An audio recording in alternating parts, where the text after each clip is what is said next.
ஓம் ஈஸ்வரா குருகேவா என்று சொல்லும் போதெல்லாம் உங்கள் உயிரை ஈசனாக மதித்து நீங்கள் எதை எண்ணுகின்றீர்களோ அவை அனைத்தும் உயிர் ஓ என்று இயங்கிக் கொண்டே உள்ளது. நீங்கள் கேட்டது, பார்த்தது, நுகர்ந்தது இவைகள் அனைத்தையும் ஓ என்று இயக்கி எம் என்று உங்கள் உடலாக மாற்றிக்கொண்டே உள்ளது. ஆனால் கேட்டது, பார்த்ததை உயிரைப் போலவே ஜீவ அணுவாக மாற்றி அதன் மலம் நம் உடலாகும் போது சிவமாகிவிட்டது. ஆகவே நம் உடலுக்குள் எத்தனை வகை குணங்கள் நாம் நுகர்ந்தோமோ அத்தனை வகை குணங்கள் கொண்ட அணுக்கள் நம் உடலிலே உருவாகின்றது. அவ்வாறு உருவான அணுக்களின் மலமே நம் உடல் சிவமாகின்றது. இந்த உயிரான ஈசன் வெளியே சென்று விட்டால் இந்த உடலான சிவம் சபமாகின்றது. ஆகவே அது சிறிது நாளும் நாம் சேர்த்து அடுத்து பார்க்கலாம் என்று நினைத்தால் நாத்தமாகின்றது. நாம் எவ்வளவுதான் பிரியமா இருக்கட்டும், சொந்தமா இருக்கட்டும், பந்தமா இருக்கட்டும், எவ்வளவு செல்வத்தை தேடி நம்ம சந்தோஷமா வைத்தாலும் கூட இந்த உயிரான ஈசன் வெளியே சென்ற பின் இந்த உடலான சவம் சிவம் சவமாகின்றது. இந்த சவமான பின் நீசமாகின்றது. இந்த நீசமாகும் உடலுக்குத்தான் நாம் முக்கியத்துவம் கொடுக்கின்றன தவிர உயிரான ஈசனை நாம் மதிப்பதில்லை. உயிரான ஈசனால் உருவாக்கப்பட்டது நமது உடல். ஏனென்றால் நாம் புழுவிலிருந்து மனிதனாக வரும் வரையிலும் எத்தனையோ வகை உடல்களை உருவாக்கி ஒவ்வொரு உடலையும் இந்த உயிரால் உருவாக்கப்பட்டாலும் அந்த உடலில் சேர்த்துக்கொண்ட உணர்வுகள் தன்னை காட்டும் வலுவான உடல்களிலிருந்து தான் தப்ப வேண்டும், பெரிதொன்றுக்கு இரையாகாமல் தப்ப வேண்டும் என்ற அந்த உடலில் நுகர்ந்த உணர்வுகள் தான் இதே உயிரான ஈசன் இந்த உடல்களை அந்த உணர்வுகள் சேர்த்து சேர்த்து எத்தனையோ கோடி உடல்களை மாற்றி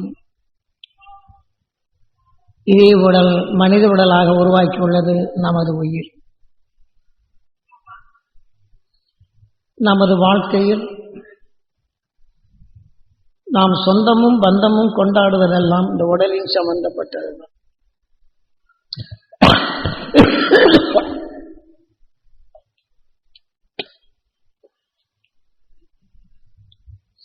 ஏனென்றால் இந்த உயிர் பல கோடி உடல்களை கடந்து இன்று மனிதனாக வைத்த பின் நாம் மனிதனான பின் கார்த்திகேயா எல்லாவற்றையும் அறிந்து உணர்ந்து செயல்படும் இந்த உடல் பெற்ற நாம் இந்த உயிரான ஈசனை நாம் எப்படி மதித்தல் வேண்டும்? நாம் கோபப்பட்டவரை பார்த்தால் இந்த உணர்வு நுகரப்படும் போது நம் உயிரை பற்றி அந்த உணர்வுகள் நம் உடல் முழுதும் பரவப்படும் போது நாமும் கோபக்காரனாக மாறுகின்றோம். ஆனால் நாம் தப்பு செய்யவில்லை. அவன் கோபப்பட்டான் என்றால் நாமும் பார்க்கப்படும் போது இப்படி கோபப்படுகிறானே என்று நினைக்கின்றோம். ஏன்பா கோபப்படுறீங்கனோ உடனே பதில் அவன் தவறு செய்கின்றான், தவறு செய்கிறான் என்ற உணர்வுகளை நாம் எடுத்துக்கொண்டால் அதே உணர்வின் அணுக்கள் நம் உடலில் சேர்த்து நாமும் தவறு செய்வனாகவே மாறுகின்றன. நாம் தவறு செய்யவில்லை, ஆனால் தவறு செய்வதை பார்த்து இப்படி தவறு செய்து கொண்டே இருக்கிறான் என்று அவனை குறை கூறி கொண்டு வந்தான். அதே உணர்வு நம் உடலில் விளைந்து அவன் செய்த செயலையே நாம் செயல்படுத்தும்படி வருகின்றது. இப்படி அவன் தவறு செய்யும் உணர்வுகளை நாம் நுகரப்படும் போது அதே அணுவாக உருவாகி அதற்கு இறை எந்த தவறு செய்தும் உணர்ச்சி என்னானோ அதே உணர்வின் இயக்கம்தான் அந்த உடலுக்கு இரையாகின்றது. இப்போ ஒரு மரத்தில் இருந்து வரக்கூடிய சத்தை சூரியன் கவர்ந்து கொண்டு அது அலைகளாக மாற்றி வைத்துள்ளது. அதில் விளைந்த வித்தினை நிலத்தில் ஊன்றினால் நிலத்தின் ஈர்ப்பின் தன்மை கொண்டு நமக்கு கண்ணுக்கே தெரிவதில்லை. அந்த மனம் இந்த செடியில் என்ன மனம் இருக்கின்றதோ, என்ன மரத்தில் எந்த மனம் இருக்கின்றதோ அதன் உணர்வை கவர்ந்து அது வளர்கின்றது. இதே போலதான் நமது வாழ்க்கையில் பிறர் செய்யும் தவறும் கோபமும் வேதனையும் சங்கடமும் சலிப்பும் நிலைகளில் நாம் பார்ப்பவை என்றால் அதன் உணர்வுகள் நமக்குள்ளும் பரவுகின்றது. பின் அவர் உடலில் விளைந்த உணர்வுகள் நாம் கண்கொண்டு பார்த்த பின் நம் கருவழி நம் எலும்புக்குள் இருக்கும் ஊனுக்குள் பதிவாக்கிவிட்டால் ஊழ் வெனை என்ற வித்தாக மாறிவிடுகின்றது. அந்த வித்தை எப்படி செடியில் விளைந்த வித்து நிலத்தில் ஊன்றிய பின் இந்த காற்றில் இருப்பதை கவர்ந்து கொள்ளுகின்றதோ, இதை போன்றுதான் நம் உடலில் ஊழ்வனை என்ற வித்தாக இந்த உடலான நிலத்தில் பதிவான பின் எந்த மனிதன் உடலிருந்து வேதனை, கோபம், குரோதம் என்ற நிலைகள் அல்ல அல்லது சந்தோஷம் என்ற நிலைகள் நமக்குள் பதிவாக்கி இருப்பினும் அந்த வித்துகள் எல்லாமே பூமியில் பட்ட வித்துகள் முளைப்பது போன்றும் நமக்குள் ஊழ்வினை என்ற வித்துகள் பதிவாகி அது விளைய தொடங்கி விடுகின்றது. நம் உடலுக்குள்ளிருந்து அதே உணர்வின் சத்தை நமக்குள் உணர்ச்சியை ஊற்றி அது கவர்ந்து நம் உடலில் அது விளைகின்றது. அது விளைந்து கொண்ட பின் நாம் எந்தெந்த வகை குணங்களை எண்ணி அந்த உணர்வின் சத்து ஊழ்வினை என்ற வித்தாக எடுத்தோமோ அதன் உணர்வுகளை அது கவர்ந்து நம் உடலுக்குள் நாம் செல்வதற்கு முன் அவர்கள் எப்படி தப்பு செய்தார்களோ அந்த உணர்ச்சி எல்லாம் நமக்குள்ளும் தோன்றும். நாம் இப்போ சும்மா இருப்போம், யாரோ சங்கடப்பட்டிருப்பாங்க, அதை நம்ம பதிவானோம்னா நம்ம சும்மா அமைதியாக இருக்கப்படும் போது அந்த வேதனை என்ற உணர்வு அதிகமான நம்ம இனம் புரியாத நமக்கு வேதனை வரும், இனம் புரியாம கோபம் வரும். ஏன்னா அதெல்லாம் வலுவை பெற்றது. நம்ம அந்த நல்ல குணங்களை சிந்தித்து செயல்படும் தன்மை இழந்து விடுகின்றது. இப்படி நம் உடல்ல அந்த அணுக்களின் மலங்கள் நாம் எத்தனையோ தீமைகளை நீக்கி இன்று மனிதனான பின் தீமை நீக்கும் உணர்வுகள் நமக்குள் அந்த அணுக்களாக விளைந்து அந்த அணுக்களின் மலமே நம் உடலாக்கப்படும் போது நம் உடல் உள்ள அணுக்கள் அதை மலமாக்கும் போது உடல்ல ஆரோக்கியமான நிலை, ஒரு சந்தோஷமான நிலை வருகின்றது. இப்போ இளம் பருவத்தில் குழந்தையாக இருக்கும்போது ஒருத்தர் திட்டிவிட்டால் அதை நினைக்கிறது இல்லை, அதில் வேதனைப்பட்டால் அப்படியே மறந்துருக்கும். நம்ம கொஞ்சம் பெரியவனான ஒரு பாடு யாராவது வேதனைப்பட்டா, கோபப்பட்டா, வெறுப்படைந்த உடனே அதை நினைவுக்கு வருகின்றது. ஆனால் அந்த குழந்தை பருவத்தில் குழந்தைகளுக்கு இந்த நினைவு வராதனால் அந்த தீமையின் உணர்வு வளர்வதில்லை. ஆனால் அந்த குழந்தை பருவத்தில் தாய் கருவிலே இருக்கப்படும் போது இதே போல வேதனை, வெறுப்பு, சங்கடம், சலிப்பு, கோபம், குரோதம் என்ற நிலைகளில் எத்தகைய உணர்வை இந்த கருவில் இருக்கக்கூடிய அந்த சிசுவுக்கு தாய் நுகர்ந்த உணர்வு இரத்தத்துடன் கலந்து அந்த குழந்தைக்கு அந்த உணர்வுகள் பதிவாகி விடுகின்றது. அந்த குழந்தை பிறந்து வளர்ந்த பின் தாய் கருவிலே வளர்ந்த உணர்வு தான் எடுக்கின்றது. இந்த தாய் கருவிலே இருக்கப்படும் போது பிறர் மேல் பாசமும் பரிவும் பண்பும் கொண்டு அவர் நோய்வாய்ப்பட்டதை கேட்டு உணர்ந்து நுகர்ந்து அவர்களுக்கு உதவி செய்தாலும் நுகர்ந்த உணர்வு ஒரு இரத்தமாக மாறி கருவில் இருக்கக்கூடிய சிசுக்கு அந்த இரத்தம்தான் அதுக்கு ஆகாரம். அப்ப அந்த வேதனை என்ற உணர்வு அந்த கருவில் இருக்கும் குழந்தைக்கு வளரப்படும் போது பறந்த பின் பார்த்தா அது வளர்ச்சி போது அந்த நோய் தலைவலி, அந்த தலைவலி, ஏதோ கை கால் ஊனமானது என்றெல்லாம் வரும். ஆகவே ஒரு ஊனமாகிய உணர்வுகளை பரிதாபமாக கேட்டு உணர்ந்தால் அந்த கருவில் உள்ள சிசுக்கு 1 to 90 நாளுக்குள் அது நுகர்ந்தறிந்தோம்னா கருவில் இருக்கக்கூடிய சிசுக்கு அடுத்து பார்த்தோம்னா அந்த குறை உணர்வே வருகின்றது. பெரும்பகுதி குடும்பங்களில் பெரும் சங்கடப்பட்டு வேதனைப்பட்டு கொண்டு இருக்கப்படும் போது இப்போதான் விஞ்ஞான அறிவுப்படி ஸ்கேன் வச்சு பார்த்தோம்னா அந்த குழந்தை கருவிலே அந்த ஊனத்தை பார்க்கலாம். உதாரணமாக அவங்க சித்தப்பா தானே, சித்தப்பா பொண்ணு இப்படி தான் இருந்தது என்று நல்ல சந்தோஷமா இருந்தது.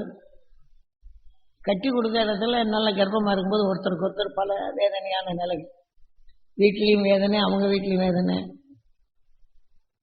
அது கருவான நிலை இருந்து அது மாதிரி உருவான ஒருபாடு ஏற்கனவே சொல்லி இந்த கோவப்படாதீங்க, வேதனைப்படாதீங்க, சங்கடப்படாதீங்க, எல்லாம் நல்லா இருக்கும்னு சொன்னேன். இருந்தாலும் அந்த கர்ப்பமாக இருக்க போகும்போது அந்த வேதனை நினைச்சு அப்புறம் ஸ்கேனை வச்சு பார்க்க போனால் இது பார்த்துவாங்க அப்படின்னு. இவங்க வீட்டில் அடிக்கடி சண்டை, எதுக்கு எடுத்தாலும் கோபம், வெறுப்பு, வேதனை இதையெல்லாம் எடுத்து இருந்தோடனே அந்த குழந்தைக்கு கை கால் சரியாக உருவாகவில்லை. உடனே அதை அபாஷன் பண்ணி எடுத்தாங்க. இது பறந்துச்சுன்னா என்ன பண்ணுறது? இந்த மாதிரி இந்த இயற்கையின் உண்மை நிலைகள் நாம் நுகரப்பட போகும்போது இரத்தத்துடன் கலந்து அது அணுக்கள் தான் உருவாகும். இதையெல்லாம் நாம் தெரிந்து கொண்ட பின் நம் வாழ்க்கை எவ்வாறு இருக்க வேண்டும். நாம் வீடு அழகா கட்டுறோம், அதில் தூசி விழுந்துட்டா தொடச்சிடுறோம். ஒரு பாத்திரத்தை அழகா வைத்திருக்கிறோம், பொருளை பாத்திரம் வச்சிருக்கிறோம், அதில் தூசி வந்தால் தொடச்சிடுறோம். இதே மாதிரி நம்ம வாழ்க்கையில் பிறப்படும் துயரங்களையோ வேதனைகளையும் நாம் பார்க்கப்படும் போது அந்த வேதனை என்ற விஷயங்கள் நம்ம உடலுக்குள் போய்விட்டால் நல்ல குணங்களே விழுங்கி விடுகின்றது. அதனால்தான் ராமாயணத்தில் இதை தெளிவாக கூறப்பட்டது. அதாவது வேதனைப்படுவோரை, கோபப்படுவரை, கஷ்டப்படுவரை நாம் பரிதாவுடனோ ஈகையுடனோ நாம் பார்க்கிறோம் என்று வைத்துக் கொள்வோம். அவர் உணர்வுகளை நுகர்ந்தால் அதற்கு பேர் வாலி என்ற காரணம் தெரிவிக்கின்றார்கள். அதெல்லாம் வலிமை மிக்க சக்தி. வாலியை ராமன் என்ன செய்கின்றான்? மறைந்திருந்து தாக்குகின்றான். அப்படின்னா அவருடைய பொருள் என்ன? வேதனைப்படுவார் என்றால் அந்த உணர்வை நமக்குள் வராதபடி, அதாவது குகைக்குள் இருக்கும் வாலியை குகை விட்டு வெளியே வராதபடி குகை மேல் இருக்கும் பாறை போட்டு மூடி விடுகின்றான். அப்போ வாலி வெளியில் வர முடியவில்லை என்ற நிலையை இங்கே காட்டுகின்றன. இப்போ அதை ராமன் அந்த வாலி என்ற உணர்வை பார்க்காதபடி அவன் குகமேல் இருக்கும் பாறையை தட்டி மூடிய பின் வாலி உள்ளுக்கு அடங்கி விடுகின்றான். இதே போல நமக்குள் வேதனை, வெறுப்பு, கோபம், குரோதம் போன்ற உணர்வுகள் நமக்குள் அதிகமாக சேர்ப்பின் அது வாலியாகின்றது. நம் உடலுக்குள் சென்றால் இரணியன் ஆகின்றது. நல்ல குணங்களை கொன்று சாப்பிடுகின்றது. அப்போது நாம் இப்ப என்ன செய்ய வேண்டும்? நாம் வேதனைப்படுவோரை நாம் பார்க்கும்போது வேதனையின் உணர்வு நமக்குள் இருந்தால் இந்த குகைக்குள் வாலியை போட்டு மூடிவிட்டால் ஆகாரம் கிடைப்பதில்லை என்றால் இறப்பார். வேதனை என்ற உணர்வு நான் நுகர்ந்தால் வாலியாகி நம் உடலுக்குள் சென்றால் நல்ல குணங்களை கொள்ளுகின்றது. தான் இரணியன் என்று தான் நம் உயிரை தசரத சக்கரவர்த்தி என்றும், நாம் எந்த குணங்களை எண்ணுகின்றோமோ அதை சீதா என்றும், அந்த உணர்வுக்கு தக்கவாறு ராமன் என்றும், சீதா ராமா சந்தோஷமான நிலைகள், மகிழ்ச்சியான நிலைகள், மகிழ்ந்து வாழும் நிலைகள் எல்லாம் சீதா ராமா. அதாவது வேதனைப்படும் நிலைகள், கோபப்படும் நிலைகள், கொதித்தெழும் நிலைகள், இவையெல்லாம் நோயோடு இருப்பவர் நிலையை அது வாலி. அதன் உணர்வுக்கு தக்க நமக்குள் வரப்போகும்போது கொடூர கோபங்கள் வருகின்றது. நம் உடலுக்குள் சென்றால் நல்ல குணங்களை கொண்டு விடுகின்றது. அதனால்தான் இங்கே நாம் நல்ல குணங்கள் கொண்டு உடலானாலும் வேதனை என்ற உணர்வுகள் நம் உடலுக்குள் அதிகமாயிட்ட இரணியன். அந்த தீமையின் உணர்வுகள் நல்ல குணங்களை கொன்று புசித்து கொண்டே உள்ளது. இவன் செய்யும் தவறான உணர்வுக்கு உடல் உள்ள நல்ல குணங்கள் வரவில்லை என்றால் ராமன் என்ன செய்யணும்? சீதாவை நீ சரியான நிலையில் வரவில்லைன்னா உன்னை கொன்று சாப்பிடுவேன் அப்படிங்கிற. அப்படின்னா நமக்குள்ள இருக்கக்கூடிய வேதனையான உணர்வுகள் என்ன செய்யும்? நல்ல குணங்களை கொண்டு சாப்பிட்டு என்ற நிலையை இங்கே தெளிவாக கூறப்படுகின்றது. அப்ப இதை போல நாம் வந்த நிலைதான் இங்கே வாலி என்றும் ராமன் மறைந்திருந்து தாக்கினான் என்றும் சீதாராமன். அப்போ இதையெல்லாம் தீமையெல்லாம் நீக்கி ஒரு எல்லாவற்றையும் தெளிவாக தெரிந்து கொள்ளும் உணர்வின் தன்மை ஒளியாக மாற்றி ஒளியின் உடலாக இருக்கும் அந்த துருவ நட்சத்திரத்தை நாம் எண்ணி இதை நம்ம உடலுக்குள் அந்த துருவ நட்சத்திரத்தின் பேரருளை பெற வேண்டும் என்று கண்ணின் நினைவினை புருவ மத்தியில் வைத்து விட்டால் இங்கே கோபப்படுவனை எண்ணுவதில்லை. ஆனால் அந்த துருவ நட்சத்திரத்தின் உணவை நாம் எண்ணும்போது நமக்குள் உருவாகின்றது. இப்ப நம் உடலுக்குள் தீமை செய்யும் அணுக்கள் அதிகமாக இருந்தால் அதுக்கு ஆகாரம் இல்லை என்றால் இருட்டுக்குள் அது மடிந்து விடுகின்றது. அதுக்கு ஆகாரம் இல்லை நம் உடல் அது மடிகின்றது. ஆகையினால்தான் இங்கே நம் உடல் ஒரு குகை. நாம் சுவாசித்து உயிர் வழி செல்லும் போது குகையின் வாயிலை மூடிவிட்டால் நம் உடலுக்குள் அந்த தீமை என்ற நிலையில் புகார். நமது வாழ்க்கையில் எத்தனையோ பெரிய எத்தனை விதமான நிலைகளை செயல்படுகின்றன. இருந்தாலும் வேதனைப்படும் உணர்வுகள் உடனே நுகர்ந்தால் நம்ம ஊழ்வனை என்ற வித்தாக உருவாக்கிவிட்டால் பின் அந்த வித்து வளர்வதற்கு தன் உணர்ச்சி உயிருக்கிட்டு கண் வழி கவர்ந்து மூக்கு வழி நுகர்ந்து உயிர் வழி மோதி உணர்வுகள் நம் உடலுக்குள் பரவுகின்றது. அதே போல அந்த எண்ணங்கள் வந்தால் உடனே நமக்குள் அந்த துருவ நட்சத்திரத்துணர் பதிவாக்கியிருந்தால் அதை பெற வேண்டும் ஈஸ்வரா என்று நாம் கண்ணின் நனவு இங்கே இழைக்கப் போகும்போது தீமை உள்ளுக்கே போவதும் இல்லை, தீமையான உணர்வுகளுக்கு அணவு சாப்பாடும் கிடைக்கிறது. அப்ப அதனுடைய வலுவை இழக்கச் செய்து அருளை நமக்குள் பெருக்கச் செய்யும் நிலை இந்த 6வது அறிவுக்கு உண்டு. அதை நாம் எப்படி பயன்படுத்துவது என்பதுதான் நம்முடைய சாஸ்திரங்கள் தெளிவாக கூறுகின்றது. இதைத்தான் ராமேஸ்வரத்தில் இதை நாம் பெறச் செய்வதற்கும் அந்த துருவ நட்சத்திரத்தின் உணரை பெறுவதற்கும் அந்த ஸ்தல புராணத்தை வழித்து வைத்து நாம் ராமேஸ்வரம் சென்றோம் என்றால் அந்த கடற்கரை பகுதியில் காலையில் இந்த 4 மணிக்கெல்லாம் துருவ நட்சத்திரம் வெளிப்படுவதை பார்க்கலாம். அப்போது அந்த ஞானிகள் காட்டிய அருள் வழிப்படி அந்த துருவ நட்சத்திரத்தின் பேரருளும் பேரொழியும் நான் பெற வேண்டும் என்று கண்கொண்டு நேராக பார்த்து நம் உடலிலே அந்த ஊழ்வினை என்ற வித்தாக பதிவு செய்யும் நிலையை கொடுக்கின்றனர். அங்கே சிவத்தத்துவத்தில் விநாயகர் புராணத்தின் வடமேற்கில் விநாயகர் வைத்து பார்க்கும்படி செய்து வடகிழக்கில் நாம் பார்க்கும்போது ஒரு நீர்நிலை இருக்கும் பக்கம் அதிகமாக அந்த துருவ நட்சத்திரத்தை பார்க்கும் நிலைக்கு அந்த விநாயகர் வைத்திருப்பார்கள். இதே மாதிரி காலையில் எந்திரிச்ச உடனே அந்த 4 மணிக்கெல்லாம் உடல்ல குளிச்சுட்டு வெளியில வந்து அந்த விநாயகருக்கு நின்று வடகிழக்கில் நாம் பார்க்க நேர்கின்றது. அப்போது அந்த துருவ நட்சத்திரத்தின் பேரருளும் பேரொழியும் நாம் பெற வேண்டும் என்று எண்ணி ஏங்கி என் உடல் முழுதும் பட வேண்டும், என் உடல் உள்ள ஜீவான்மா பெற வேண்டும், ஜீவ அணுக்கள் பெற வேண்டும் என்று ஏங்கி தன் உடலுக்குள் செலுத்துதல் வேண்டும். இதை செலுத்துவதற்கு தான் இங்கே ஊருக்குள் விநாயகரும்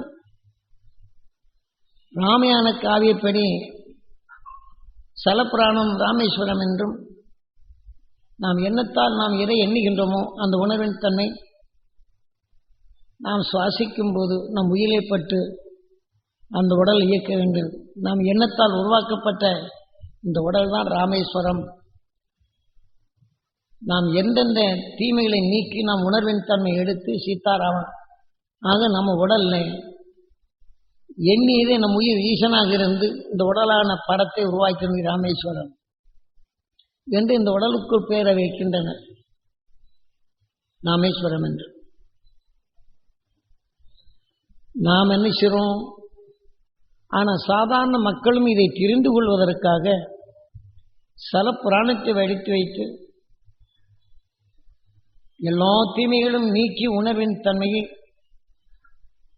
துருவ நட்சத்திரமாகும் போது அம்ம தீமையை நீக்கி உணர்வு எடுத்து ராமேஸ்வரம் அந்த துருவ நட்சத்திரமாக இருக்கின்றது. அது ஒரு எல்லையாக இருக்கு. இங்கே நாம் உடலாக இருக்கின்றோம், அது ஒளியின் உடலாக இருக்கின்றது. இப்போது 27 நட்சத்திரத்தின் 27 விதமான உணர்வுகளை பிற மண்டலங்களிலிருந்து எடுக்கும் நமது பிரபஞ்சம். அந்த 27 விதமான உணர்வுகளை சூரியன் கவரப்பட போகும்போது அதையெல்லாம் தனக்குள் சமப்படுத்தி ஒரு ஒளியின் உணர்வாக இந்த உலகம் முழுவதுக்கும் பரவச் செய்கின்றது. இதே போல நாம் புழுவிலிருந்து மனிதனாக வரும் வரையிலும் எத்தனையோ கோடி உணர்வுகள் கொண்ட தாவர இனங்களை உணவாக நாம் உட்கொள்கின்றோம். ஒவ்வொரு தாவர உணர்வுகளும் இந்த நட்சத்திரத்தின் இயக்கத்தை முன்னணி கொண்டது. இப்போ நம்ம குழம்பு வைக்கும்போது இப்போ சாதாரண எடுத்தால் மிளகு, மிளகாய், காரம், இன்னைக்கு அதே சமயத்தில் முள்ளங்கி எடுத்தால் காரம். அந்த உணர்ச்சிகளை தூண்டுவதற்கு ஒவ்வொன்றுக்கும் ஒவ்வொரு விதமான உணர்வு இருக்கு. இதை போல பலவிதமான செடிகள், கொடிகள், காய்கறிகள் இவை அனைத்தையும் இந்த 27 நட்சத்திரத்தின் உணர்வு கலந்ததுதான். நாம் எத்தனையோ கோடி உடல்களை கடந்து இதையெல்லாம் உணவாக உட்கொண்டு சூரியன் எப்படி 27 நட்சத்திரத்தின் உருக்கா சேர்த்து கொடும் நிலை வந்ததோ அதே போலதான் நாம் அந்த துருவ நட்சத்திரத்தின் உணர்வை பெற்ற மனிதன் முழுமையாக இருக்கின்றோம். அந்த 27 நட்சத்திரங்களில் குறையான உணர்வு பெற்ற அந்த நிலைகள் ஏற்பட்டால் மனிதனுக்கு சிந்தனை இல்லாத நிலையும் குறை பிரசவமும் குறையான உணர்வுகளும் அங்கே வந்துவிடும். சிந்திக்கும் தன்மை இழந்துவிடும். இப்ப அதே சமயத்தில் நாம் மனிதனாக பிறந்த பின் கருவிலே இருக்கக்கூடிய குழந்தைக்கு இத்தகைய தீமையின் உணர்வை சேர்த்துக் கொண்டால் அந்த கருவிலே இது விளைந்து விடுகின்றது. ஆக நாம் மனிதன் முழுமையான உணர்வு குறைந்து குறையின் உணர்வு இங்கே வளர்கின்றது. இதை போன்ற இயக்கத்தின் நிலையை நாம் கண்டுகொள்வதற்காக நம்மை நாம் அறிந்து கொள்வதற்காக சலப்புராணங்களை இப்படி வடித்து வைத்து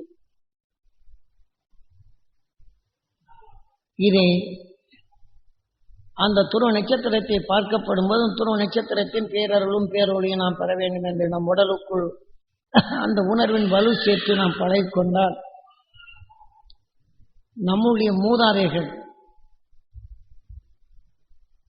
அவர்கள் உடலை விட்டு பிரிந்து சென்று விட்டால் அவருடைய உணர்வுகள் நம் உடலிலே உண்டு. ஏனென்றால் அவர் உடலில் நம்ம மூதாதையுடைய உணர்வு வழிப்படிதான், கொல வழியில் தான் நாம் வந்துள்ளோம். அவர் உணர்வு நமக்குள் உண்டு. அவர் உடலிருந்து வெளிப்பட்ட உணர்வு நம் பூமியிலே உண்டு.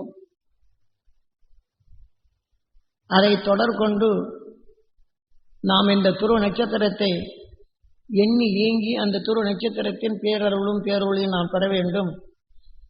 என் ரத்த நாணங்களை கலக்க வேண்டும், என் ஜீவான்மா ஜீவானுக்கள் பெற வேண்டும் என்று வலுவை ஏற்றுக்கொண்ட பின் நம்முடைய மூதாதைகள் இந்த உடலை விட்டு பிரிந்து சென்ற உணர்வுகள் அது சூட்சம சரீரமாகிவிடுகின்றது. உடலோடு இருக்கும்போது இயக்கத்தை உணர்கின்றோம். இந்த உடலை விட்டு உயிரணு சென்று விட்டால் நாம் பார்க்கும் நிலையை அற்றுவிடுகின்றது. அப்போ அந்த உடல்ல எந்தெந்த உணர்வு கலந்ததோ, ஒரு செடியில் எந்த வகை கலவை ஆனதோ இன்றைக்கு நாம் புதுசாக கலவை செய்து புது புது செடிகளை உருவாக்குகின்றோம். இதே போல மனிதனின் வாழ்க்கையில் வெறுப்பும் வேதனையும் சலிப்பும் சங்கடமும் ஏற்படுத்திக் கொண்டால் நம் உடலிலே இன்று மனிதனாக இருக்கும் உடலை காட்டிலும் வேதனைப்படுத்தி வாழும் பாம்பினங்களோ வேதனைப்பட்டு வாழும் மிருக இனங்களோ இப்படி உருவாக்கிவிடும். அதிலிருந்து தப்புவதற்காக மனிதனான பின் நம் மூதாதைய உணர்வுகள் கொல வழி நமக்குள் இருப்பதனால்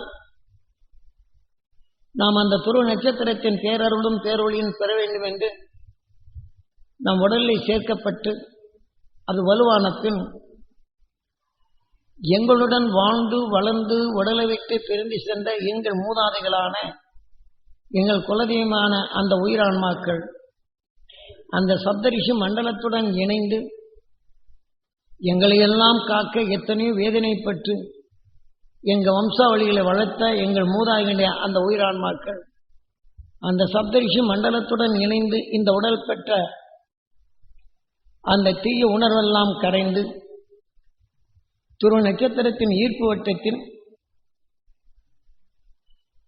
வாழ்ந்து பெருவீடு பெருநிலை என்ற நிலை அடைந்து அழியாத ஒளி சரீரம் பெற்று பிறவியில்லா நிலை அடைய வேண்டும் என்று அந்த ஆன்மாக்களை வின் செலுத்தல் வேண்டும். அப்போ அதன் உணர்வு அலைகள் பட்ட பின் தீமையை நீக்கி அந்த உணர்வுகள் பட்ட பின் நம் மூதாதையுடைய உடலில் சேர்த்து அந்த உணர்வுகளை இந்த விஷயத்தை பிரித்து விடுகின்றது.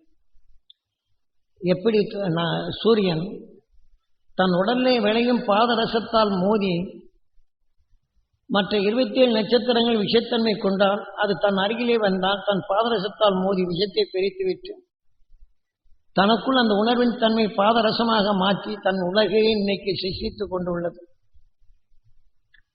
இதைப் போல நம் மூதாதையுடைய உணர்வுகளை அங்கே செலுத்தப்படும் போது இந்த துருவ நட்சத்திரத்தின் உணர்வுகள் அது கலந்த 6வது அறிவு கொண்ட 7வது நிலை பெற்ற சப்தரிஷி மண்டலம் அதனுடன் கலந்துள்ளது.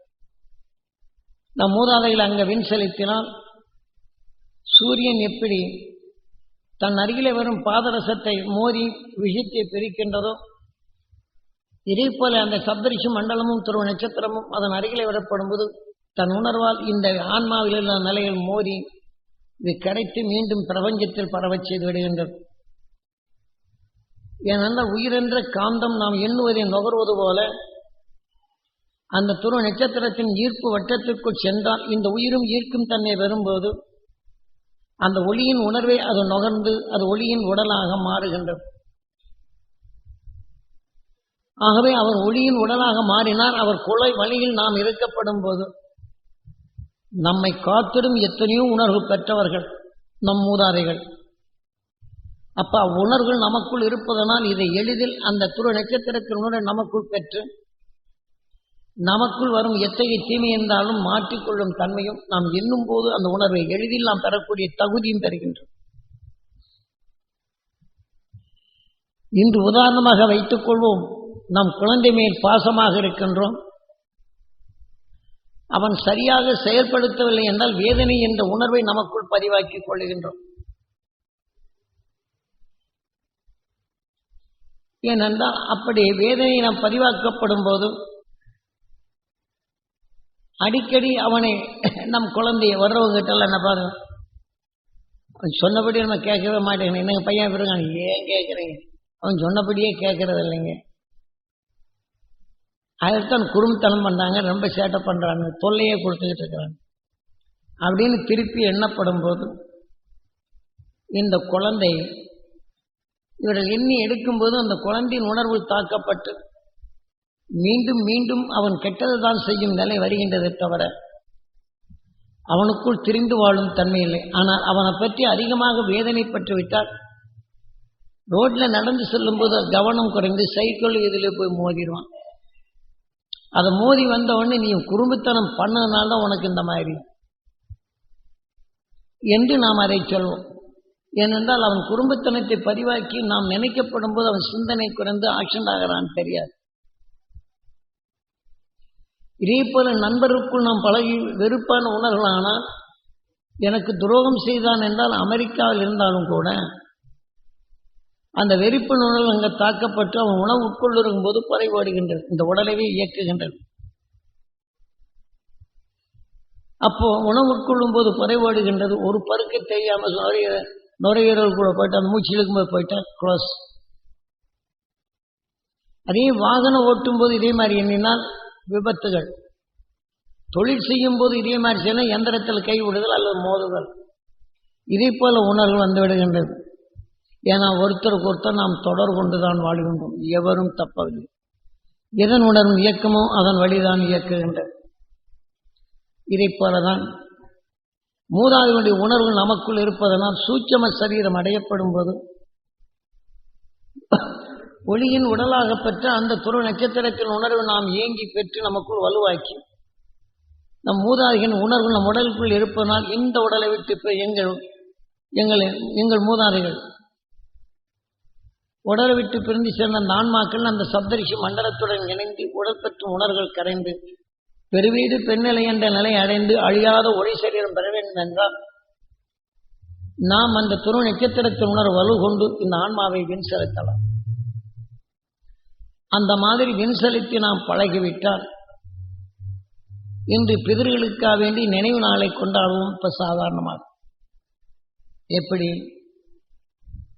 அவர்கள் உணவு உட்கொண்டது, அவர் வாழ்ந்த காலத்தில் செய்தது, அவர் இதையெல்லாம் வச்சு அவர் வைத்த துணிகள், புடவைகள், நகைகள் இதெல்லாம் வச்சு அவர் எதை பிரியப்பட்டு சாப்பிட்டாலும் அவர் நினைவு நாளில் இதை வைத்து நாம் அது பூஜிக்கின்றோம். இப்ப இதனுடைய அர்த்தம் என்ன? அவர்கள் வேதனையும் வெறுப்பும் உணர்வுகள் நமக்குள் இருப்பதனால் அவர் நினைவு நாளை கொண்டாடி நாம் கூட்டும் போதும் அந்த ஆன்மா நம் உடலிலே வந்து விடுகின்றது. அல்லது அவர் வேறொரு உடலுக்குள் சென்றாலும் அவர் உடலுடன் இருக்கும்போது எந்த நோயின் தன்மையோ அந்த உணர்வு நமக்குள் வந்து அவர் சங்கடப்பட்ட நிலையில் நமக்குள் அந்த சங்கடம் என்ற உணர்வுகளை அங்கே உருவாகின்றது. பிதர்களுக்கு நாம் சாப்பாடு கொடுத்து நாம் இதை எண்ணும் போகும்போது இத்தனை தொல்லைகள் வருகின்றது. நமக்கு தெரியாமலேயே இந்த உணர்வு வளர்த்துக் கொள்கின்றோம். ஆனால் அந்த பிதர்களுக்கு ஆகாரம் கொடுக்க வேண்டும் என்றால் நாம் இந்த முறைப்படி அந்த சப்தரிஷி மண்டலத்துடன் இணைந்து உடல் வரும் உணர்வுகள் கரைந்து பெருவீடு பெருநிலை என்ற நிலை அடைந்து பிறவியில்லா நிலை அடைய வேண்டும் என்று அங்கு தள்ளிவிட்டால் அந்த துரு நட்சத்திரத்தின் ஈர்ப்போட்டத்தில் அதை நஞ்சை பிரித்து உணர்வை ஒளியாக்கி உணர்வின் அறிவை கொடுக்கப்படும் போது அதன் உணர்வாக உணவை எடுத்து அது உணவாக விளையப்படும் போது அவர்களுடைய உணர்வுகள் நமக்குள் இருப்பதனால் அந்த உணவுக்கு நமக்குள் சாப்பாடு கொடுக்கணும். அவர் வேதனைப்பட்டது, சங்கடப்பட்டது, வெறுப்படைந்தது, இது எல்லாம் நமக்குள் உண்டு.